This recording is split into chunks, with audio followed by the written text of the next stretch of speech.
Good evening. Thank you very much for coming to the Shape New World Symposium. The Shape World initiatives are looking at the future of 2025. We would like to identify that through conversations and dialogues and decide what we can do. So the young leaders under 33 are gathering from the rest of the world to have a discussion throughout these 8 weeks of theme weeks. This week, the theme is peace and human rights. This is the third session of the day. Well, let me introduce our partners and sponsors at the beginning before inviting guests. To have this program, we are supported by Japan Association for the 2025 World Exhibition. Taking this opportunity, I would like to express my gratitude. And the panelists are the Global Shapers community members from the World Economic Forum, the Davos Conference and the World Economic Forum. Thank you very much. And the Osaka Chamber of Commerce and Industry are supporting us to manage the knowledge of these conferences and also the partnership with the sponsor companies. Thank you very much. In relation to these programs, the past 18 years, we worked together with Osaka University and RISTEX for the joint research. Thank you very much for the faculty members who supported us to research. Now, sponsor companies. Muick Kansai, thank you very much for your generous support. These are some of the sponsor companies. They are greatly helping us. Please allow me to list the names. Suntory, and Arizona Bank, Daiwa House Group, Osaka Gas, Union, Kintetsu Group Holdings, Iwatani, Kokuyo, Ono Pharmaceuticals, Hirose Manufacturing. Thank you very much for the supports. Thank you. Now let's start today's third session, A Call for Change, the Vision for Peace and Human Rights by Youth from the Global South.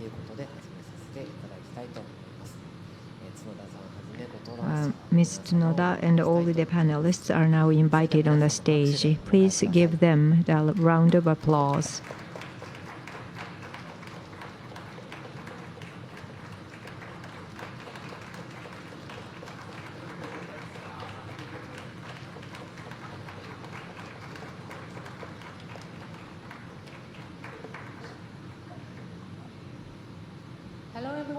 皆さんこんにちは。おいでいただいてありがとうございます。それでは今日のセッションディスカッションを始めます。変革への呼びかけ、グローバルサウスの若者による世界への平和人権ビジョンと訴えです。それぞれのお国、アジア、アフリカ、そして南アメリカ、そうした遠くの国からお越しいただいた方、ありがとうございます。どんなふうにして社会を変えていくのか、そしてピースフルマインドセットとピースフルアクションを実践していくのかということについてお話をします。ち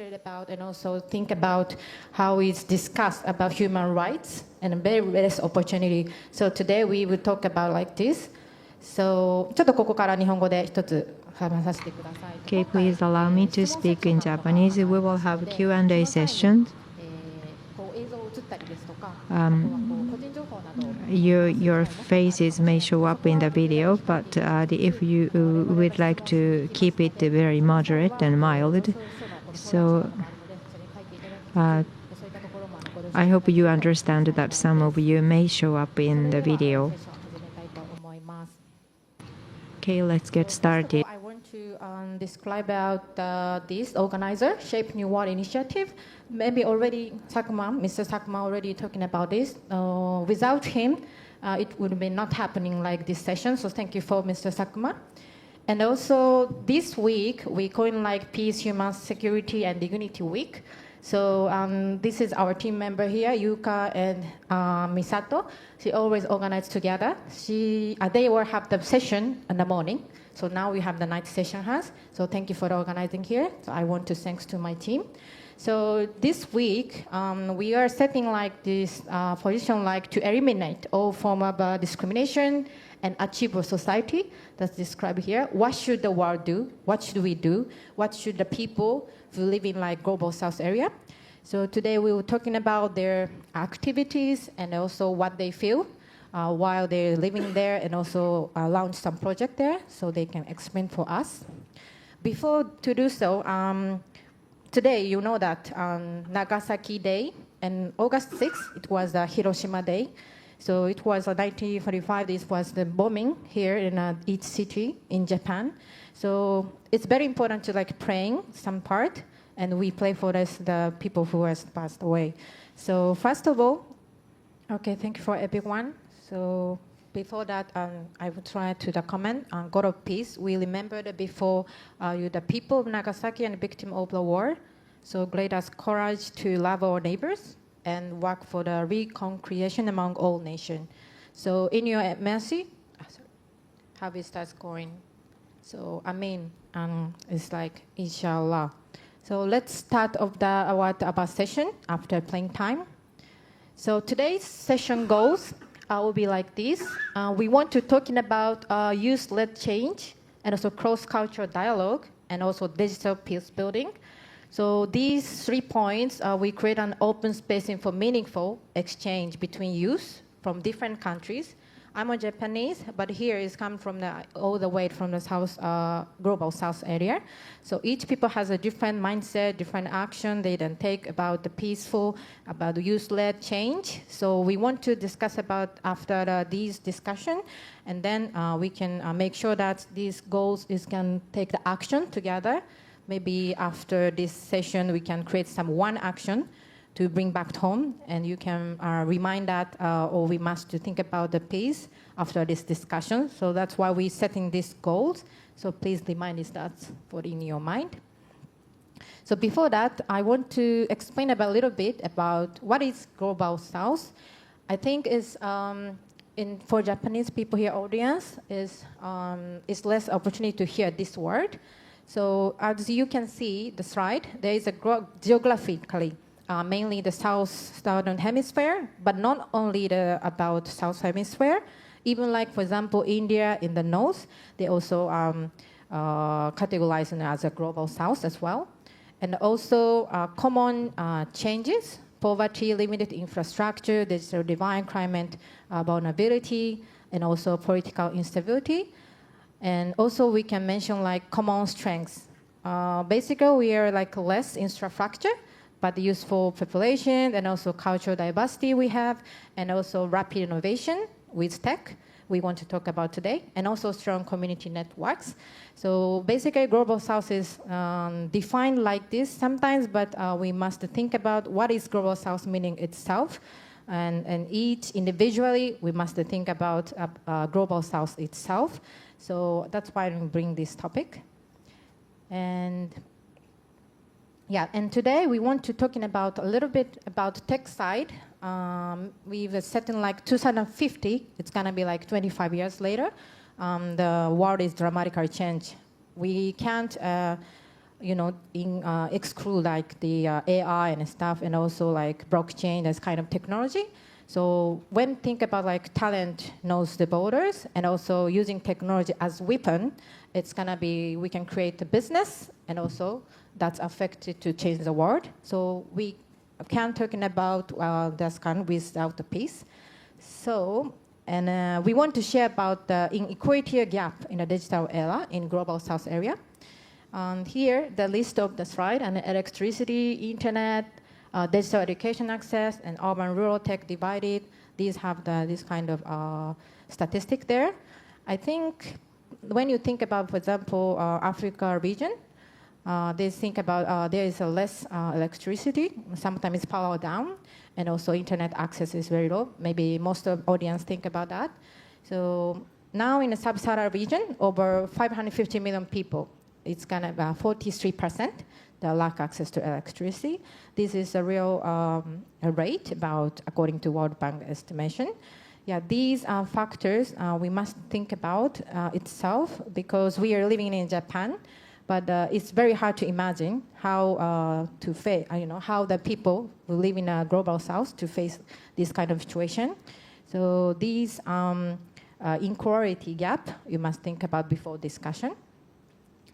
Yeah. So finally, we want to describe about today's speakers. We bring in from the Mr. Deng is used to live in a Kakuma camp in Kenya, and also Naomi, she's from Bangladesh, is also going to speak about her story, and also Miss Rula, she's also come from Palestine today, and also Roberto is come from Mexico today. So will be like Mr. Roberto. I hope the pronunciation is correct. Roberto.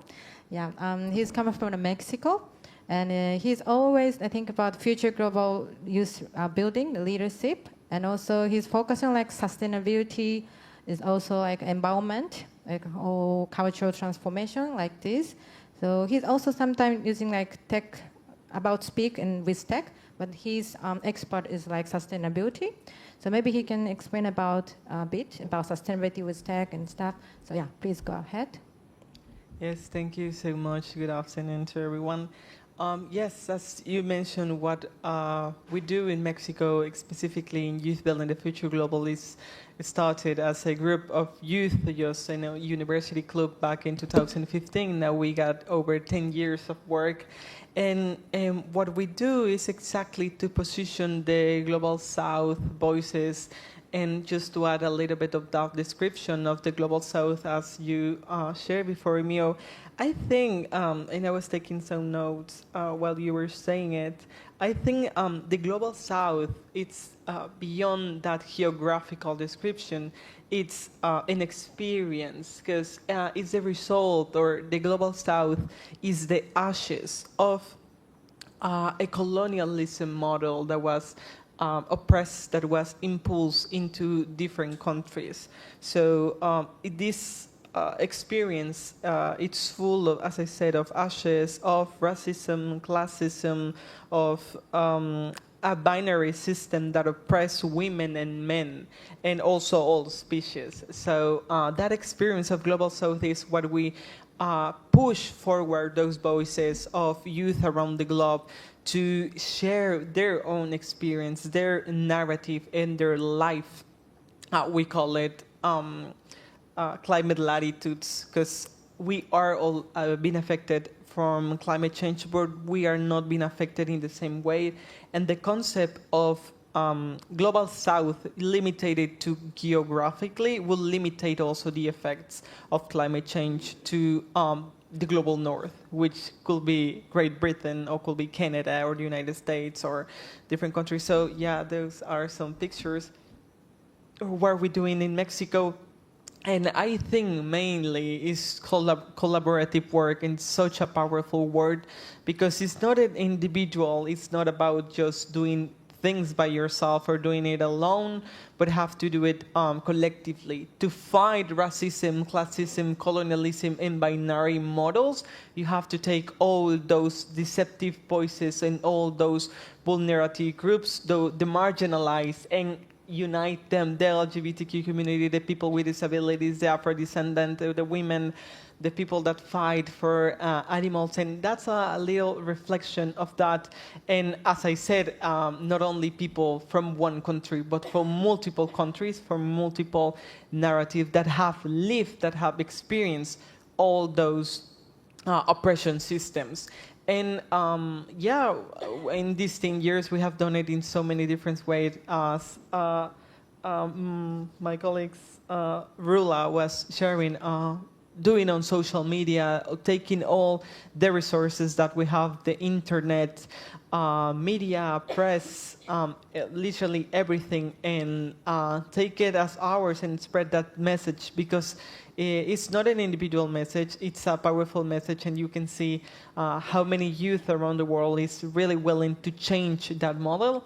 And I finished saying that it is possible to change it, but it's only possible to make it if we deconstruct ourselves. It's not worth it, and it's not bringing and giving the result as we were sharing and commemorate at the beginning, these 80 years of history. And I was thinking before entering here, just writing a short point on the memory of the people, because realizing that when we look back, we only look back to remind us. I'm going to read it. We look to the past to remind us, to remind them who gave their lives, them who suffer and sacrifice for us who gather to tell, to share, to spread knowledge, experiences, sense of being and not being, but the destiny to bloom. So yeah, that's what we do. Thank you. Thank you for that, Roberto. Online, if you have some comments following out his deck, you can speak up. How about Roberto? You can speak up about the comment following him. Yeah, definitely. To take activities online and to transform the internet and the digital environment as a public space have taken a lot of debate internationally. To contemplate also the rights to internet, to access to internet, it also derivates to access to education, to information, and so many things, also to prevention, to natural disasters in some cases. So I think, and based on the comments on the UN Secretary General of United Nations, Antonio Gutierrez, right now to take our whole system and the way that we as humans relate as a society in the internet, it has bring big problems also. Right now, the biggest problem to climate action is misinformation. And that's a big threat, and we were sharing this in the morning, for all topics for climate action, and that reflect those bias that we still have in our physical society, as I shared before, racism, classism, and a lot of hate. So to diversify and really bring all our cultural richness into one platform, or the internet in general, which is advancing a lot. I think today or yesterday we have the announce of ChatGPT 5.0.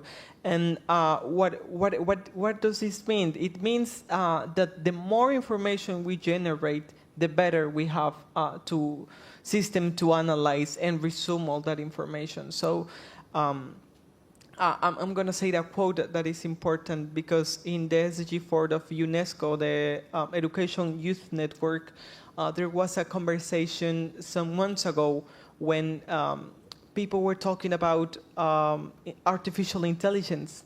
And there was a debate between Harvard professors saying we are not longer, there's not longer the need of schools and education, the same as there wasn't the need anymore of encyclopedias. When the internet came, we lost all encyclopedias. People were not buying more books because you have everything concentrated in one platform, which was the internet. And now with these tools of ChatGPT, it resumes all that information that we think we may need to collect. And right now, you don't need to specialize people in an area, because you can have it created in seconds and with the last resources. So this brings a big debate about 2015, how this cultural diversity online will work, and really how and what's going to be, or as human beings, what's going to be our presence, where going to be our approach, and where we're going to give to that network, if we only see as data and as subjects that just create data, but not human beings. That's the debate here, because we are online and we say that we are only avatars. So to bring that diversity is important, but we also, right now, we need to focus on those bias that's still on our society. Going through, so if you have a question, please feel free to do so either in Japanese or English.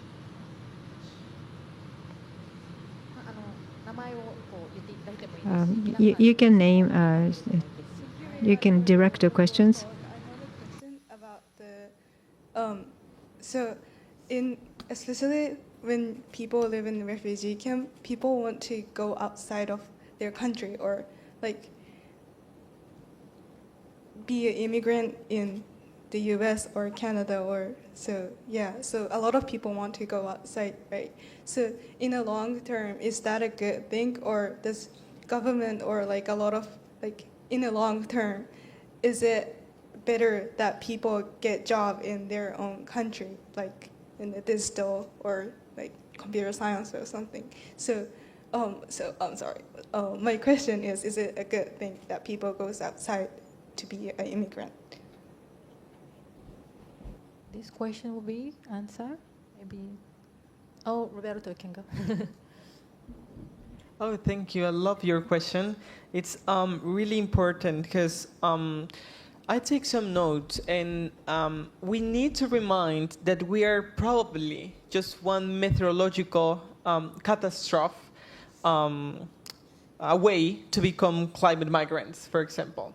So that vulnerability that climate change put on the table, as I said at the beginning, completely disappears the line between global north and global south, which is a concept that it's been eradicated because it doesn't achieve its function to distinct something, because the climate effects can be anywhere and can be devastating no matter where.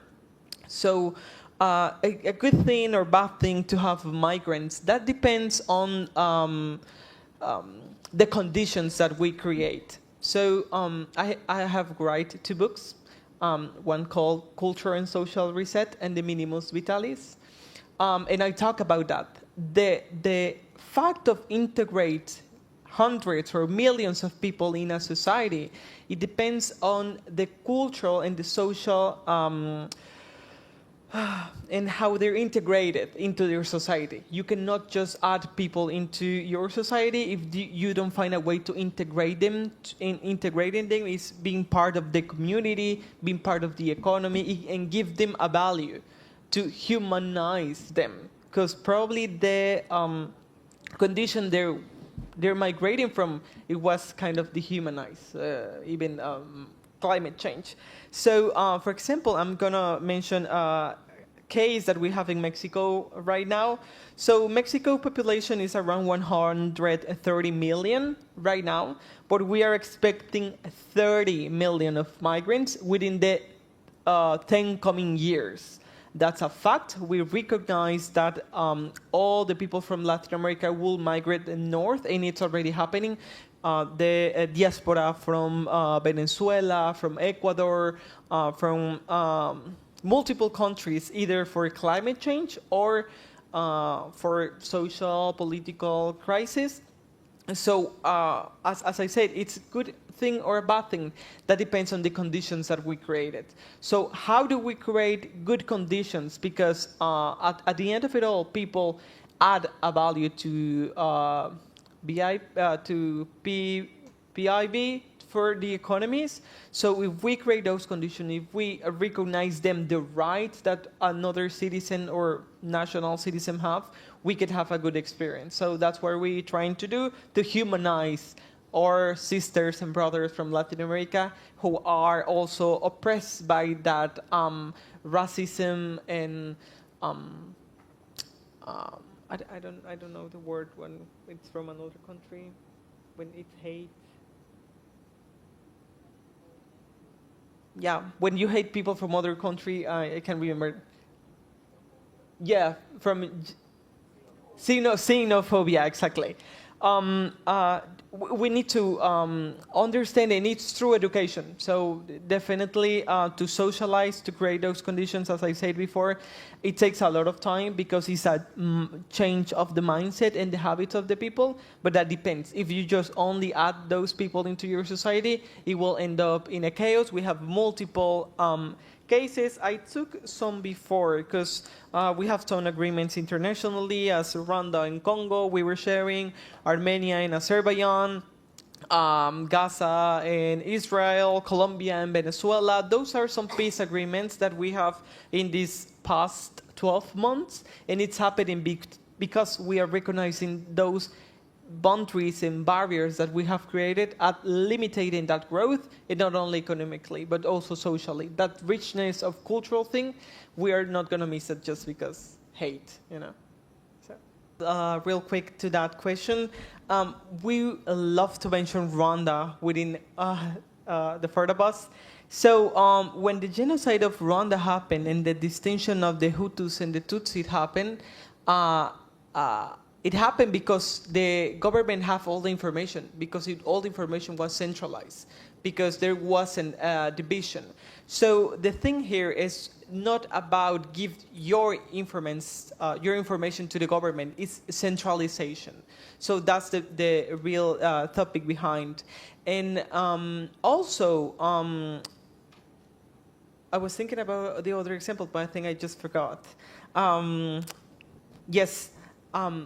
The real problem, for example, talking concentration of information, all human rights have a limitation. It's understood that all expression of human rights or any right does have a limitation.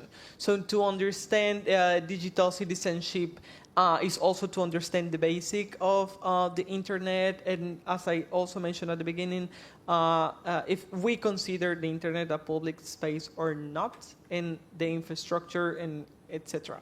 So I think it's still a debate, really important debate of how the information works, because the future in everything that we are doing, it's going towards the digital world. So yes, it's a lot of conversations that we need to talk about. So maybe last question would be to Roberto. How can young people from the Global South partnership with Japan? This is, maybe everyone is really interested in that point. Yeah, so please share to audience. Thank you so much. Before replying to that, I remember the last thing I forgot, the other example when I mentioned Rwanda, and it was the Alexandria Library, talking about concentration. On that question is that concentration is just a prior of chaos. So definitely concentration never really works. Just to take the example of the Alexandria Library, it burns everything, so never concentrate things. And yes, based also in that question, with which I think comes in both ways, how can young people from the Global South partner with Japan, and Japan with Global South activists? I think really is to mobilize, to trust, to invest, to create a bridge of collaboration, which is always tailored made suit. I mean, it's not a general formula, it's individually on each case, but the common ground is creativity. Because I think that's the key for good collaboration, to listen and support the local activists who are the front line of conservation and also the front line of that devastation. I think that's the key. To realize what to prioritize and also understand the context of, for example, companies and government, specifically any initiative, what are the values, the core that grounds of that initiative, and then find and locate those people. Just to take an example, this year with COP30 in Brazil, there's a lot of conversations about protection of activists and their activism, but specifically for children in the next generation, which have no legal protection and no agreements or international agreements that protect children activism, not even Escazú. So just to mobilize those initiatives that focus to detecting that problem, their children are not protected, then we mobilize to start creating those instruments. Those are effective ways to do it. So thank you so much. Thank you for answering. I think his point is like is very authentic. I think it's like you, especially Japan youth, young people, is also have the connected each other. It's like the Roberto's activities. Or his first one is like sustainability. There's activity in there, but is once you jumped into these kind of topics, once jumped into this kind of session and community, you can visualize how we can collaborate with together. Especially Japanese people is really less opportunity to interact with these kind of areas, global south. So I think that point is very important to come up, and then maybe we can do something together. Even like here is people is like doing some business activity, peaceful, projects. Yeah, we can discuss together, and we are happy to collaborate with each other. That's why they are coming. Yeah, so thank you for that. I think it's almost the time to the end. It was very long time as we discussed the topic. I think we want to sum up a little bit about we setting like the goal the before, and show how each idea align with Agenda 2025. This is today's session, and please bring back this thoughts, like deeply the thought you guys have to bring to home and think about how we can help or support and collaborate and bring up the co-creation projects with peaceful mindset, peaceful action. That's very important. And also like tech, AI and everything is tech upcoming nowadays, but we also never stop thinking about, it's very no answer, but we never stop thinking about, we collaborate with tech projects and stuff. So that's also very important, this session we bring. I think the audience, especially from Japan, it's really kind of rare opportunity to discuss this kind of topic. I hope you guys bring some, thoughts, even one. And it's going back home. And if you guys want to, interact with them, they're staying in Japan for a few days, I think. So even like after session, he leaves tomorrow, unfortunately. But if you want to connect with them, they are very happy to do that. So so thank you for coming today. I think most of the people is like honing. So thank you for coming all the way to today's session. So please clap in the audience. The speaker, the clap with your hands applies. Thank you for that, for coming today. So I think we'll be end, but we want to take a picture together a little bit. And